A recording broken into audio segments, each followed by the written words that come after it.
ഇന്നിവിടെ നിങ്ങൾക്കായിട്ട് തയ്യാറാക്കി കാണിക്കുന്നത് വളരെ പെട്ടെന്ന് തന്നെ ഒരു 15 നിമിഷത്തിനകത്ത് നമുക്ക് തയ്യാറാക്കി എടുക്കാൻ കഴിയുന്നതായിട്ടുള്ള രുചികരമായിട്ടുള്ളൊരു എഗ് ഫ്രൈഡ് പ്രിപ്പറേഷനാണ്. നമ്മുടെ വീട്ടിൽ പെട്ടെന്നൊരു ഗസ്റ്റ് വരുമ്പോഴേക്കും നമുക്ക് പെട്ടെന്ന് തട്ടിക്കൂട്ടി എടുക്കാൻ കഴിയുന്നതായിട്ടുള്ളൊരു പ്രിപ്പറേഷൻ കൂടിയാണ്. തട്ടിക്കൂട്ടൽ പരിപാടിയാണെങ്കിലും രുചി അസാധ്യം തന്നെയാണ്. ബോയിൽ ചെയ്തതിന് ശേഷം നമ്മളിത് ദോശക്കല്ലിൽ വെച്ചിട്ടാണ് ഈ ഒരു എഗ് ഫ്രൈ തയ്യാറാക്കി എടുക്കുന്നത്. അപ്പോൾ എങ്ങനെയാണ് സ്പൈസി ആയിട്ടുള്ള തവ എഗ് ഫ്രൈ തയ്യാറാക്കാൻ നമുക്ക് കണ്ടുപിടിക്കാം. പ്രിപ്പറേഷനിലോട്ട് പോകാം, വീഡിയോ കാണാം.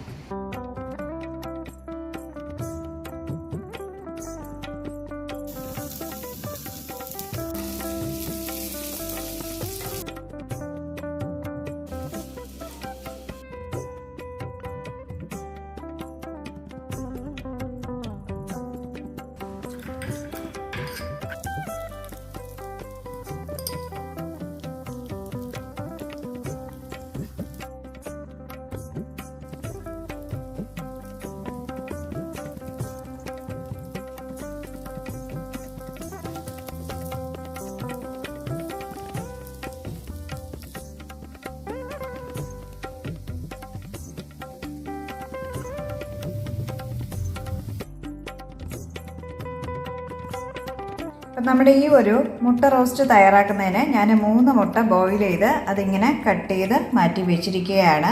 നമുക്കിനി കുറച്ച് കാര്യങ്ങളൂടെ ചെയ്താൽ വളരെ ഈസി ആയിട്ട് തന്നെ ഇത് തയ്യാറാക്കി എടുക്കാൻ കഴിയുന്നതാണ്. അപ്പം ഞാനിപ്പോൾ ഒരു ദോശക്കല്ലാണ് എടുത്ത് വെച്ചിരിക്കുന്നത്. പഴയ ഒരു ദോശക്കല്ലാണ്. അപ്പം അതുപോലുള്ളതാണ് നമുക്ക് ഇതിനൊക്കെ നല്ലതായിട്ടുള്ളത്. അപ്പം ആ ദോശക്കല്ല് ഒന്ന് ചെറുതായിട്ടൊന്ന് ഓയിൽ സ്പ്രെഡ് ചെയ്ത് കൊടുക്കുകയാണ്.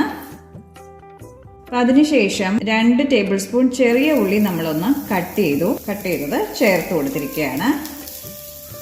എന്നിട്ട് നമുക്ക് ഇതിൻ്റെ സൈഡ് ഒന്നിങ്ങനെ മാറ്റി വെച്ച് കൊടുക്കാം.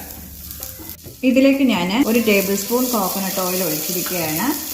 അതിലോട്ട് നമുക്ക് കടുക് ഒന്ന് പൊട്ടാനായിട്ട് ചേർത്ത് കൊടുക്കാം.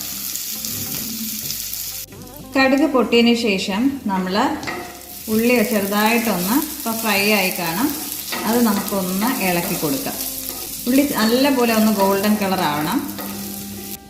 അപ്പോൾ ഉള്ളി ഇവിടെ നല്ലപോലെ തന്നെ റോസ്റ്റായി കഴിഞ്ഞു. അപ്പോൾ ഇനി നമുക്ക് ഇതിലേക്ക് മസാലപ്പൊടിയായിട്ട് നമ്മൾ അധികം ഒന്നും ചേർക്കുന്നില്ല. ഇതിലേക്ക് നമുക്ക് ഒരു 1/2 ടീസ്പൂൺ നമുക്ക് ഇതിലേക്ക് മഞ്ഞൾപ്പൊടി ചേർത്ത് കൊടുക്കാം. അതിൽ കൂടെ തന്നെ മുളക് പൊടി കാശ്മീരി ചില്ലി പൗഡറാണ് 2 ടീസ്പൂൺ ചേർത്ത് കൊടുക്കുന്നുണ്ട്. ഇതും കൂടെ ചേർത്ത് നമുക്കൊന്ന് മിക്സ് ചെയ്തെടുക്കണം. ഈ ഉള്ളിയും അതുപോലെ തന്നെ ഈ മുളകും എല്ലാം ചേർന്ന് വരുന്ന രീതിയിൽ ഒന്ന് മിക്സ് ചെയ്തെടുക്കേണ്ടതാണ്. എന്നിട്ട് ഇതിങ്ങനെ ഒന്ന് സ്കാറ്റർ ചെയ്ത് വെച്ച് കൊടുക്കുക. ഇതിൻ്റെ പുറത്താണ് നമുക്ക് മുട്ട വെക്കേണ്ടതായിട്ടുള്ളത്.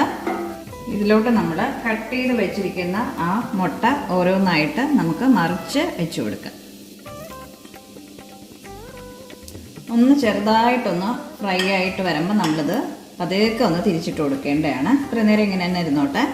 അപ്പോൾ ഈ സൈഡിലുള്ള ഈ ഒരു ഉള്ളിയെല്ലാം ഇതിൻ്റെ പുറത്ത് തന്നെ വരുന്ന രീതിയിൽ നമുക്കൊന്ന് ഇങ്ങനെ ചേർത്തൊക്കെ വെച്ച് കൊടുക്കണം.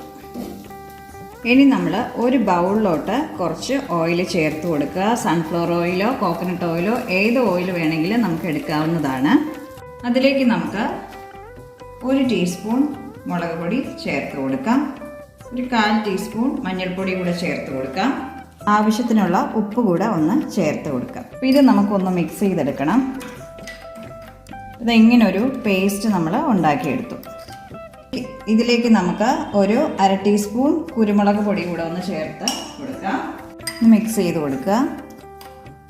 ഇനി നമ്മൾ ഈ മുട്ടയുടെ പുറത്ത് ഇതങ്ങോട്ട് കുറച്ചായിട്ട് അങ്ങോട്ട് ഒഴിച്ചു കൊടുക്കുക.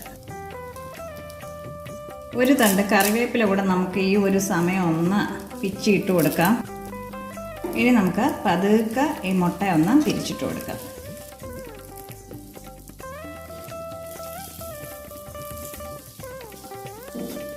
ഇങ്ങനെ ഇച്ചിരിയുടെ സമയം ഈ ഉള്ളിയും ഇതെല്ലാം കൂടെ ഒന്ന് ചേർന്ന് വരട്ടെ. ബൗളിൽ നമ്മൾ ഓയിലൊക്കെ മിക്സ് ചെയ്തില്ലേ, അപ്പോൾ അതിൽ ഞാൻ 1 ടീസ്പൂൺ കുറച്ച് വെള്ളം കൂടി ചേർത്ത് വെച്ചിരിക്കുകയാണ്. അതും കൂടെ നമുക്ക് ഇതിലോട്ടൊന്ന് ഒഴിച്ചു കൊടുക്കാം. അപ്പോൾ ആ മസാല കുറച്ചൊന്ന് ലൂസാവും. ഒന്നുകൂടെ ഒന്ന് തിരിച്ചിട്ട് കൊടുക്കാം. അപ്പോൾ തിരിച്ചും മറിച്ചും അങ്ങനെ ഒരു 2-3 പ്രാവശ്യം ഒന്ന് ഇടുമ്പം ഉപ്പും എല്ലാം കറക്റ്റായി പിടിച്ചിരിക്കും. അതുപോലെ മസാലകളും നന്നായിട്ട് പിടിച്ചിരിക്കും.